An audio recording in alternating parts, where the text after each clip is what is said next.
G'day and welcome to Black Opal Direct. My name's Justin. Today I want to talk about something a little bit more serious about our opal industry and where it's headed. There's been a new find, a lot of people you already know, new find in Ethiopia called Wallow Opal and a couple of other provinces. And this opal is a volcanic opal and it soaks in water very quickly. So a lot of people around the world have been treating this opal and mucking around with it to try and see what it can do. And some people have found out how to blacken the opal so that the opal can look like a little bit like Australian opal, Australian black opal. And there is a few people around the world that have been very fraudulent with this stuff by selling it as Lightning Ridge black opal, which in fact it's treated Ethiopian opal. There's a big difference in value. And you will see, if you look on eBay, you just need to have a look at these sites.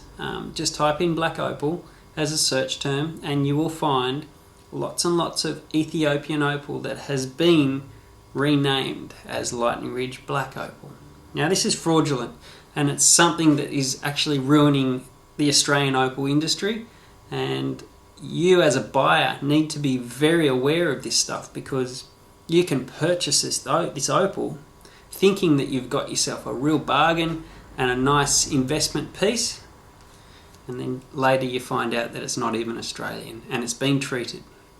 So here's a few examples of what I'm talking about on eBay alone, and I'm not going to show you the usernames because I don't want to get into trouble, but this is what you need to look out for. Okay, so there's a few ways that we can tell whether the opal, or there is a good chance that the opal comes from Ethiopia, is when they show the opal, they show the back and the front on the videos. Now check the back and you'll see that the whole opal is solid colour. Okay, on a normal black opal, you would usually have black potch on the back. You can tell if there's brown potch on the opal, there's a good chance it is also Ethiopian opal. If it's black potch, then it's most probably Lightning Ridge. Very, very, very hard to tell, but there's a few little telltales that will help you out. Also, from the treatment, you will find that there's pitting on the polish. So in a couple of these examples, you will see that there's not a really good polish on the cabochon, on the dome, and that comes from pitting from the treatment of the opal. So I hope I've helped you out, and I hope I saved you a lot of money by not buying this stuff. If you wanted to buy it, know that it is treated, and then there's no problem. But when they're saying it's natural black opal from Australia or Lightning Ridge, that's really wrong, and it does you out of dollars as well. Anyway, thanks for watching. See you next time.